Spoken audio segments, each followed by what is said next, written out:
Hey everybody, what up? Scuff D here. And today we have got the results of my third player poll, which I did on the Discord. I ran that for, just a little over a week, gathering player feedback, gathering player votes, and we're going to kind of discuss the total results there about what those were. Let me just move that off so I can actually reach the cards I want to get, and then we'll kind of do wrap up here, kind of a follow-up to a previous video I did, either my last video or the video before that. I'm not really sure. It's been a weekend, and it's been a weekend of grindy grinds on censure, and I mean, either one of these card backs is awesome, but it's going to be close because people are coming to terms currently with what works, and with 2 days left to go, I'm very kind of curious to see what the reinforcements are going to be that we're going to get to this event. So feeling good about that. As you can see, I still have some tickets. Yeah, I might do something with them. I might not. I got a lot of gold and I got a lot of gems, and I ain't got a lot of time this week. But once you get into the weekend, then that's when I have the time. I went hard. I went hard this weekend and I had fun doing it. But let's get to it. So, the poll that I did this last week, 8 days or whatever it was basically, I wanted to get players' responses on what was their favorite 3 2-card combos, as in what were their favorite 3 combos that consisted of 2 cards. And those cards could range anything between a warlord plus a card, a tactic plus a tactic, a troop plus a troop ability, a troop plus a tactic, warlord ability plus a troop ability. Basically, what 2 cards do people get combos with that they really enjoyed? And 3 of them. And some players, I only got 1, maybe 2, so not everybody had 3 favorite combos, but I got a lot of votes. I got a lot of feedback here.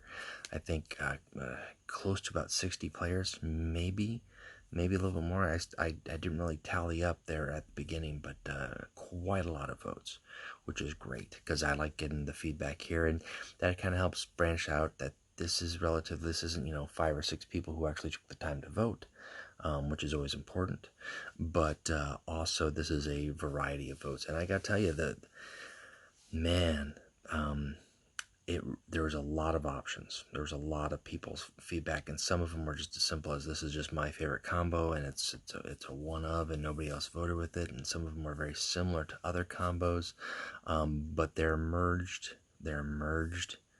several at the top. So these are those top 2-card combos. Now, the only caveat that I did to the voting was basically as in the cards in their natural state. So you could not say a card drawn with abandoned supplies plus this other card with abandoned supplies or something, as they are. So if it's a 6 cost, you got to play it as a 6 cost. If it's another card that required another card in your hand or not, you could create a card in your hand with Jubok. That's fine. That's totally possible. The other caveat was no top decking, as in a void engagement into another void engagement, because that's a luck portion. You could have the void engagement in your hand, you could play 2 void engagements in your hand, or you could play Lictitio into Lictitio with or without top decking it. But there are some combos where trying to think of just off the top of my head right now, precision bombardment to precision bombardment, or just anything that basically was reliant on not having that in your hand at the beginning and then drawing into it. And there's always that factor of luck, and that's really just kind of specific to one combo. But without that, I mean, I got, like I said, a lot of votes, a lot of feedback. So we are going to take a look at the top 3 player choices.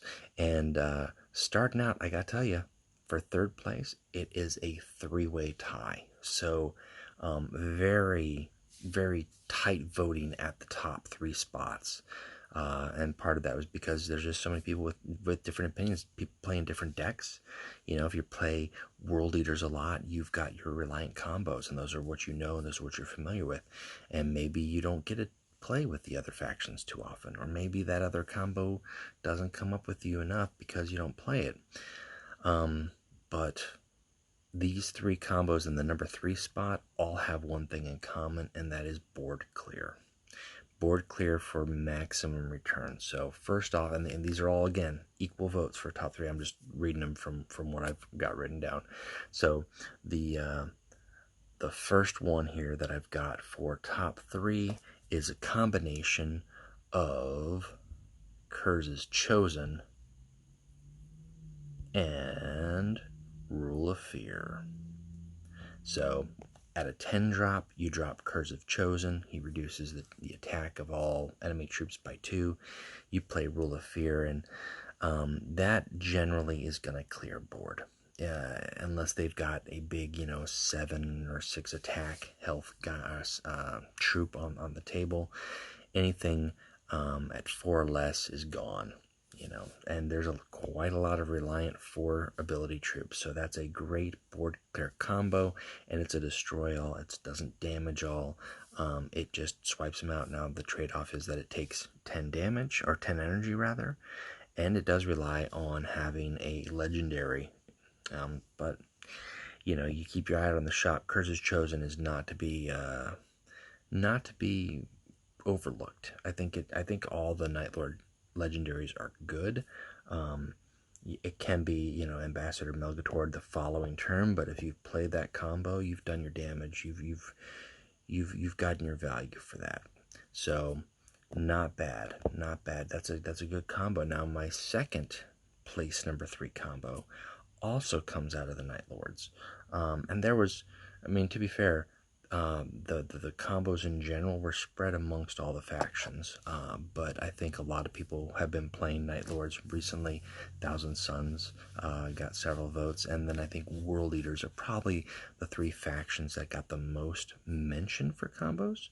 But I had combos from Sons of Horus, Empress Chill, every faction was represented, which is great, which is good to see. So the second combo, and if you're a Night Lords player, you should be familiar with this, Recon Claw.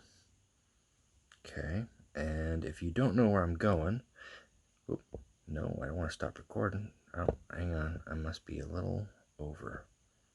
Why is it doing that? Hang on here.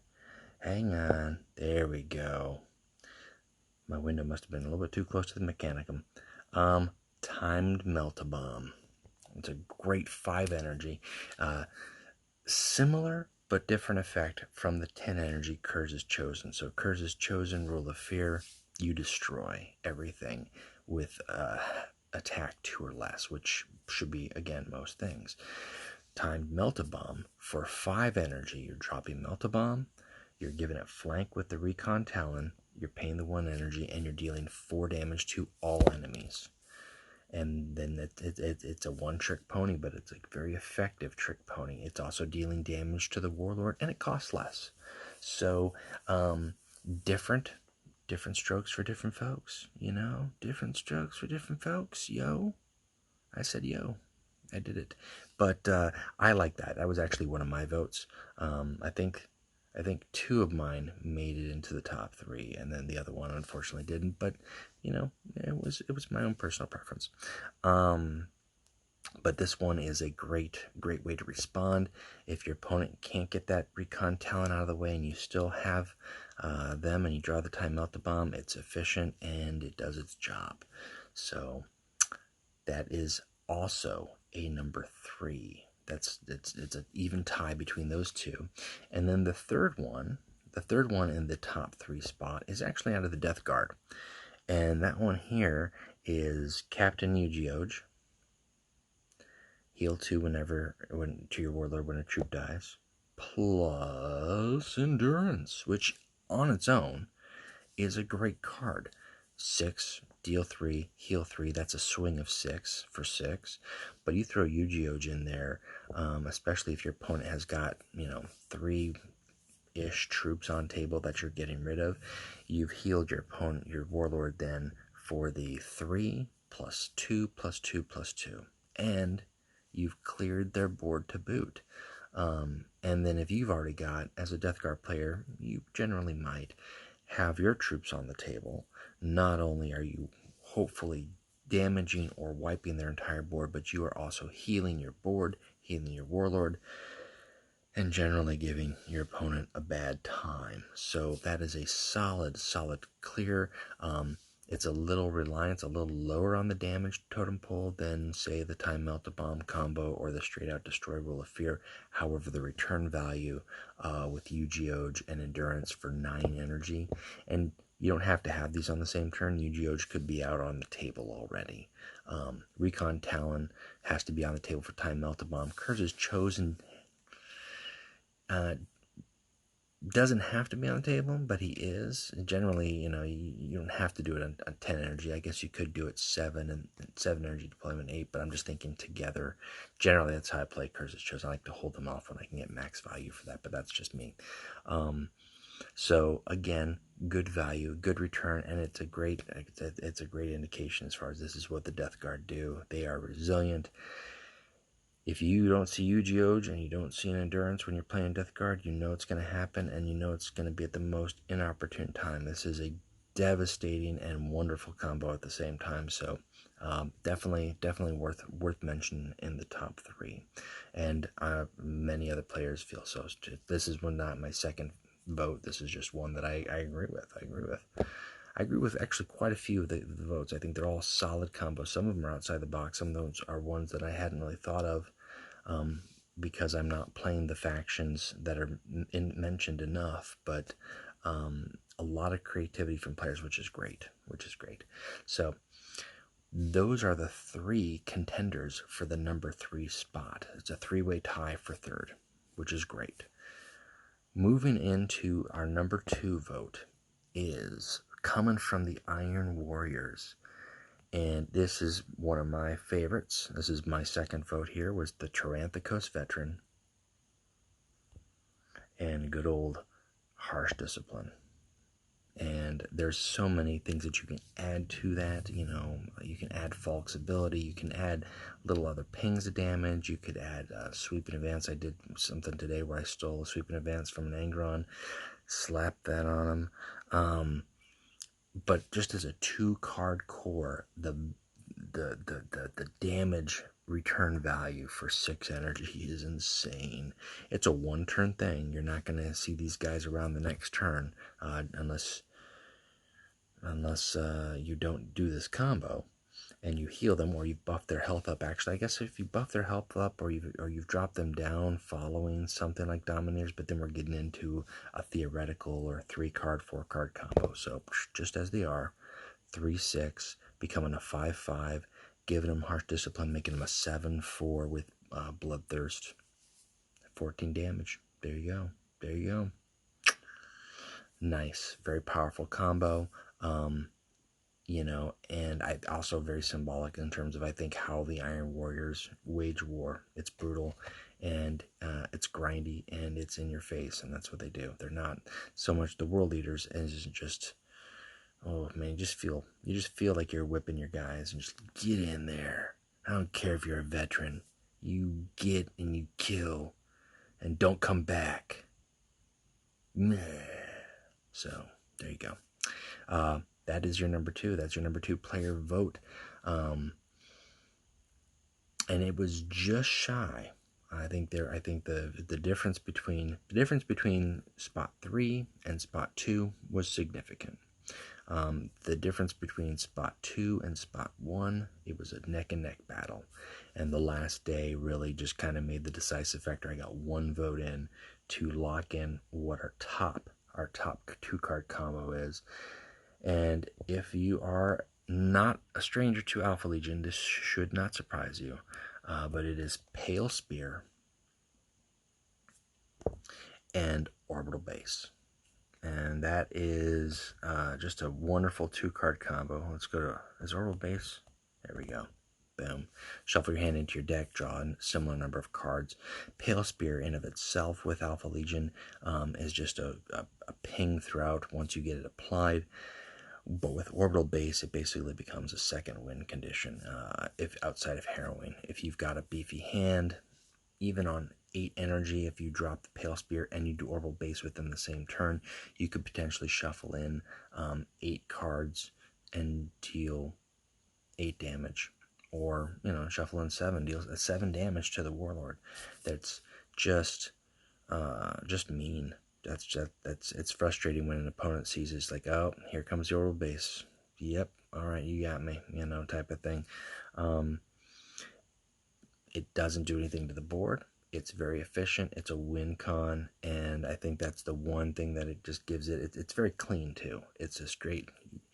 There's no fuss about it. I mean, the only way that you make that better is if you stole a second Pale Spear with Jubok, which in the mirror game, man, whoever gets that Pale Spear on first tends to make their opponent sad. But it's a very clean, efficient combo. Wins games, can turn games around, can really force your opponent too if whether they're an Alpha Legion player or not, in terms of if they're going to play this Lactitia Divinatus or a card that's going to let you draw cards, or sometimes they'll miscount and they'll think that you've got more health, or they've got more health than you, and they forget that you're going to draw a card on your turn, and then you can play Orbital Base and however many cards you've got in your hand. And what if those cards in your hand are cards that let you draw cards? And we're getting into the bigger scope of how that combo operates, but it is very straightforward, very, very efficient. So that is the #1 player vote for the 2-card combos that are currently in the game. Now, Custodes came out in about halfway through when I was pulling, so I didn't get... Oh, yeah, that's right, I picked up a guy. So I only got a couple people with input so far on Custodes included in those combos, and I think there's definitely some combos. I mean, Nassau's awesome. You know what? Hang on here. I have not listened with the volume up on these lines. Let's do that right now, just because I want to. You show too much sentiment. Okay, he's got a gravelly voice. Let us do battle. Daylight and blood upon my armor. An interesting trick. I have not heard his voice before. It did not sound like This is heresy of the highest order. Okay, all right. Well, what does this guy sound like? Contempt or dread cannot. Patience is a weapon. I like that. Well met. Yeah. Absolution will come to no one. Nice. Okay, and I've heard Valor's got an accent here. You're gonna have to beg my pardon. I cannot resist. Unthinkable! I only notice flaws. You have many. I seldom find cause to smile. I had hoped we might avoid such futility. In the name of the Emperor, death! Alright, that works for me. That's cool. But yeah, getting into the combos, there's definitely some combos within the Legio Custodes. Not a whole lot of people voting for them. I got quite a few votes for several different combos within the Thousand Suns, and not always the ones that you would think, but there's definitely a lot of options there. With their Psyker energy and their Psyker abilities, and then some of their troop abilities, they are a very combo reliant faction, which is great.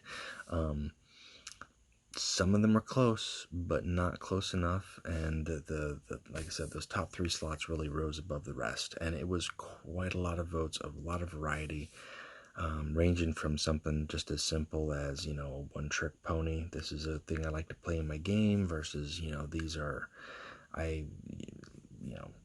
the ammo rounds with the Sons of Horus. It's very straightforward. It's brutal as it is. So, but not as brutal as some that we've seen, that we've talked about. So those are the top 3 as of June 11th, 2019, following the player votes on Discord, the popular polls. That is that's my poll. That's my 3rd player poll, and I'm happy with the results. I'm happy with the feedback. I'm happy with the responses. If you are not on Discord and you've seen these videos, and this is the third one that I've done, please get on Discord. Again, I cannot stress that. I mean, as a community, as a player community, as a way to reach out to other players, get in touch with active lodges, the top lodges, and then just grow your game. Learn some finer points in terms of how deck building works, card choices to use and to not use, discussion on terms of events, and sometimes just sharing frustration within the game itself if there's certain bugs or glitches or things that are not as they're supposed to be. The Discord community is a great community to do, and then on top of that, we do fun stuff too. We do streams, we do contests, and we do polls like this. This is what I'm doing, so I enjoy it. I've enjoyed this one. I wasn't sure after the second one. I didn't get as many votes, and I think that's partly on me just for not being super clear in terms of what I wanted. I think I outlined this one better, and the response was great. So thank you if you voted. If you didn't vote and your 3 favorite 2-card combos are not ones that I've shown, then you got to vote next time. And if they are ones that you've shown, then you can rest easy that you are in the popular opinion. So with that being said, I did want to do a follow-up here. I realized, I didn't really realize, somebody brought to my attention, I didn't even think about it. A couple videos ago, I did a training cage with Konrad Curze, showing some of the last games that I did in the May 2019 season with the Curze deck, but I never showed the deck. I never showed the deck that I was using. I showed, I think, 3 different games that I was using, and I didn't show the deck. So I had some players request that, and I wanted to show this and kind of go over some of my explanations in general. So first off, I do the 2 recon talents. I know some Curze decks don't do recon, or they do 1 or 2. I found that, especially with the troops that I wanted to run and the way I wanted to play, having flank was just super important to me. Now the Tynox Terror Squad, I've kept these guys. Initially they were a 1-up, and I kept them as a 2 early on in all the way up until before Garrow got nerfed. These guys were great because it basically meant that Garrow had to blow a turn attacking them, not quite killing them, but then his attack would drop to 0, so he couldn't continue to face bash my turn, me on that same turn, or he had to commit troops to it. It was a great way to go, but also just having them on board allows me to, if they're still around, allows me to attack with them and not have to use Curze's ability, which saves me energy. I can use these guys to attack, drop a Goldstone, hit for 3, and the Goldstone will survive because the opponent's Warlord is at 0. And this is in theory that I'm using these on the opponent's Warlord. There are times where I'll use them on a troop if necessary, and then attack with Curze, and that's an exchange of 7 for 1 troop taking 2 damage. So those guys have definitely pulled their weight, and I think they're one of the better 2-drop choices, at least for Curze. I think Sevatar's got some different options in terms of the troops that he chooses for a 2 cost.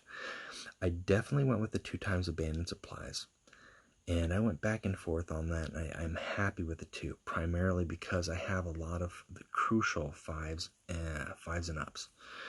Drawing a Reap of Kaldrak with an abandoned supplies is just a great feeling, especially after they changed Ambassador Melgator. Getting a Duke on an abandoned supplies and being able to drop him next turn on turn 3 just does wonders. Endroshek, same thing. There were, I think, 2 or 3 games I had where first turn abandoned supplies into Endroshek, drop against Garrow, drop Endroshek on my turn, and Garrow doesn't want to play at that point. At that point when he was relevant, because he'd drop a bunch of troops that are 1 or 2 health, and I could kill them all, and then just pump up my Androshek. And so yeah, just good card in general, and especially with those higher costs. Even if I'm just using it to get one of these 3-cost cards for 1 down the road, because this deck is a long game deck. It can go long game. There are games that it goes very short depending on the opponent's Warlord that I'm facing. But if it needs to hide in the shadows, it needs to hide in the shadows. And those bonus turns following Madness transition are really important. Mercy and Forgiveness goes without saying. Some players run Nostromo, some don't. I found it necessary. Number one, it lets me draw a card. Number two, giving can attack to an entire board, especially on a turn where maybe I haven't gotten to Madness yet. I need that to buy time. I need that to draw one more card to look for my talent for murder, whatever it may be. Nostromo's just a good card. I'm pleased with this card. I'm a little sad that Deliverance is not as good as Nostromo, but I like the fact also that they're starting to do the homeworlds as tactics for the legions. I would like to see it like a Sithonia, or a Barbarous or something like that for some of the other warlords. But it's a nice one to have. And a 2x Rule of Fear, just because it. Salamanders, Curze's ability, as we said, Curze's Chosen is just a great board clear.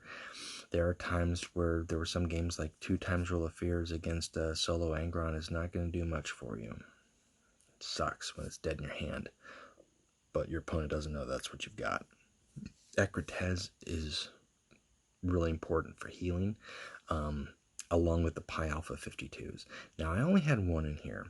My very first build, I had two, and then I forget what else I had subbed out of it, but I had used two, but I found in mirror matches, it wasn't, just one. Just one's enough, and I was not encountering Alpha Legion as frequently as I was in April. April was a lot more Legion, Alpha Legion and Garrow heavy, and then it shifted in May to more of a mirror match situation in Angron.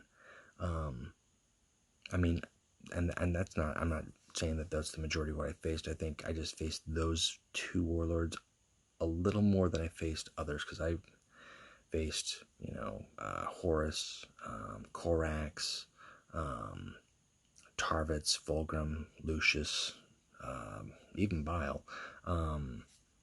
A good gamut, but if I faced some warlords more than others, it was probably Curze and Angron. So in the mirror match, having him out against a Madness Curze would just be not a good enough exchange to drop him. So I just kept it at a 1. Jubok is always good, especially in a deck that can sit back and you want to frustrate your opponent and put targets off of your warlord onto your troops. Goldstone Hunters goes without saying, especially in a fast attack deck, attack. And as I said, with Tynok Terror Squad or even Curze's ability late game, I can throw Goldstone Hunters out and they'll survive. And then that forces my opponent to do something else about them.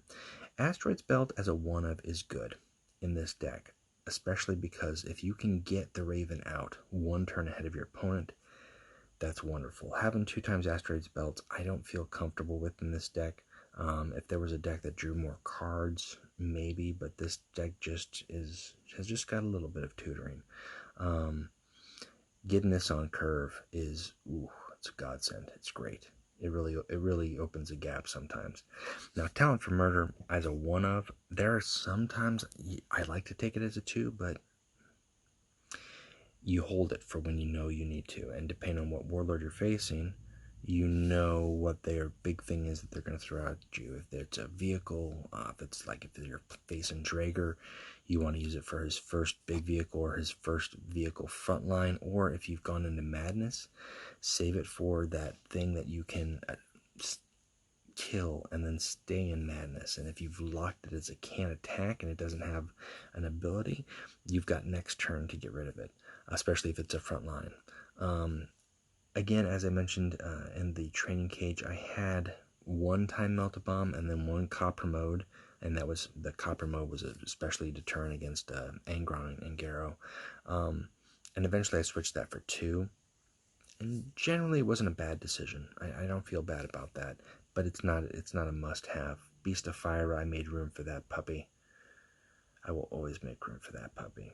And then 2-time Firewalkers. Firewalkers of themselves are great. Firewalkers with a Madness Curze who has Mercy and Forgiveness is sometimes just what you need. He can take out a 6 health troop, and then he goes back into hiding, and your opponent gets mad, and then the next turn your opponent takes 5 plus 4, and they're clutch. They're clutch in general. And then they're also just clutch dropping an extra Reaper of Kaldrak, and then your Reaper can do their terror. So I got a really good feel for this deck. I played this deck for 2 months. Like I said, there's probably a couple cards that I swapped out after month 1 that I wasn't getting as much return value from anymore. Seeker Talons. I think I dropped my last Seeker Talon for my Beast of Fyra. These guys, when your opponent isn't expecting them and they can't get to them and you can continually hit their Warlord, I think they get really frustrated. I think I used a Seeker Talon. My record is 4 times. I think 4 times for the same Secret Talent in a game, which is great. It's a great feeling. You'll notice I don't have Tenebra Talon or any other fast troops. That's just not the way I built it to play. I don't think that those are bad troops. I think you have to build your deck with that. For instance, if you're playing Tenebra Talon, Recon Claw is probably not a good choice, because just by having your Recon Claw out, yeah, you can give Tenebra Talon flank, but you want them to be fast so they can hit your opponent's Warlord. So that's just my choice of build. And I don't think there's any wrong choices there. There are certainly some cards that I toyed with early on, Spectre of Judgment, and I swapped that out just for the two Rule of Fears. I tried a Punitive Action, and I just was not satisfied with the cost of the return. Typically on those turns I wanted to play something else. Condrare, I kept one Dirty Fighter, one as a clutch card, only for the simple fact that sometimes early in the game that's just what you need to survive, or if you've got Mercy and Forgiveness and you Dirty Fight, that's what you need. Once you go into Madness, if I had Dirty Fighter and I was getting near that Madness part, I just use it, because at that point, once you go into Madness, it's just a draw card. So I'd rather gain value from it some way if possible. Draw a card as well as give myself sneak attack for that turn. But otherwise, it was an early game option only. But yeah, so that's the deck. That's the deck that I was showing videos from that I foolishly forgot to show the actual deck of. I'll try to keep that in mind next time I'm showing videos consistently of one Warlord. Just so people get curious and they want to know what does the rest of the deck look like. Well, there you go. So, with that being said, what we got here? I saw a notification. Did somebody share something? That's just me. Was it here? Maybe it's here. 1 minute ago. So with that being said, that is the top 3 2-card combos from the player votes.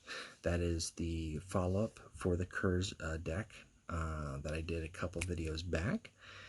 It is June 11th, and the censure event is still ongoing, and Custodes are fun to play. I've really enjoyed them. I think Extermination, we've got the neutrals coming in 9 days and 7 hours, and with that, then we're going to get the actual expansion crate here. Where is it? I guess they'll have an actual icon at that point. And yeah, I'm going to be buying some of those. I've got legendaries to make up in the Thousand Suns, as well as the Custodes, as well as the neutrals, whatever they may be, and epics, and I've got 264 crates value worth of gold. I don't know if I'm going to spend that much. I thought I had a little bit more too. I was going to go for 300, but then looking at what I need, if I hit a certain point, I might just stop and I roll that gold over for the next event. But I'm feeling good. I'm feeling comfortable, and I just realized that the value of my gems is a little that's a little creepy. 66699. I'm gonna take a screenshot of that just to save it, for all eternity, somewhere down the road. somewhere down the road I might want to reference that time that my no, I don't want to share the screenshot, but that time that my gems were a creepy number, because I don't think I'm ever going to get below back down to 666. So that's probably just the next best thing. Or is it best? I don't know. The next worst thing. Anyways, that's it for me. Thanks for tuning in. Again, if you voted, thank you for your votes. Please continue to vote when I'm doing polls. If you didn't, please do so next time. If you're not on Discord, get on Discord, because it's really a benefit. It really is. Had I not known anything about it, I don't think I would be able to share as much knowledge in terms of how the game works in the community and the meta. I would just be limited to what I know and what we get in this tiny little global chat box, which the chat options in the community in general is just so broad and big out there. So that's it for me. Thank you for tuning in, and keep playing Legions. All right, bye. Alright, that wraps it up for me. If you liked what you saw, feel free to like and subscribe, add any comments below, and if you think the video might be useful or the series might be useful, feel free to share that with other players that you know as well. And we'll talk to you later.